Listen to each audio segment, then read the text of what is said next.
उठ रही है कि ब्राह्मण इस देश को बर्बाद करने के सिवा और कुछ नहीं करता है। इस देश को देश न बनने देने में ब्राह्मण के सिवा और किसी का हाथ नहीं है। इस देश में एकता नहीं है तो इसका कारण ब्राह्मण है, सिर्फ ब्राह्मण है।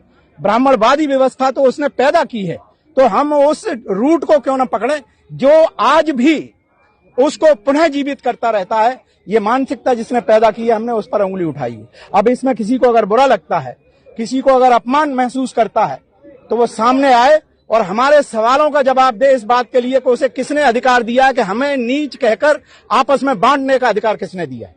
कौन है वो व्यक्ति, कौन है वो धर्म ग्रंथ?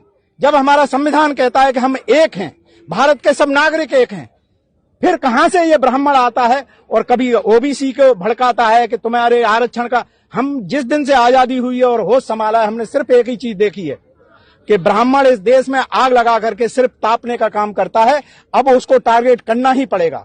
या तो ब्राह्मण सुधरे और इस देश की व्यवस्था में जिस तरह से उसने जहर घोला है उसको स्वयं मिटाए, वरना हम तो अपने उस जहर को मिटाने के लिए तैयार हुए हैं।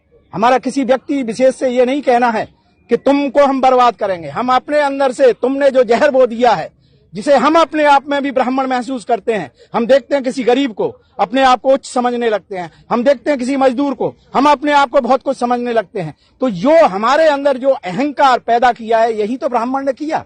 छूत अछूत, ऊंच नीच, अमीर गरीब, ये किसने पैदा किए? ये मानसिकता सिर्फ एक ही व्यक्ति पैदा करता है, क्योंकि उसके पास रोजगार है, उसके पास मंदिर हैं। मंदिरों में जाकर के ब्राह्मण अपने क्या फैलाता है? सिर्फ भ्रम, झूठ। हमें नहीं पढ़ने देता। क्यों नहीं पढ़ने देता? हमारे बच्चों को पढ़ने की अपेक्षा मंदिरों के आरक्षण के नाम पर या अंधविश्वास के नाम पर, पाखंड के नाम पर हमें बांटता ही तो है। उसको रोकने के लिए अब हमें जरूरी है कि सिर्फ हमें एक ही को टारगेट करना चाहिए। अगर वो न्यायाधीश होगा, अंग्रेजों ने कहा था कि ब्राह्मण न्यायाधीश कभी ब्राह्मण न्याय दे ही नहीं सकता, इसलिए अब हम भी कह रहे हैं कि ब्राह्मण इस देश को न्याय दे ही नहीं सकता। इस देश को अगर एकजुट होना है तो ब्राह्मण को अपने आप को समाप्त करना होगा। धन्यवाद।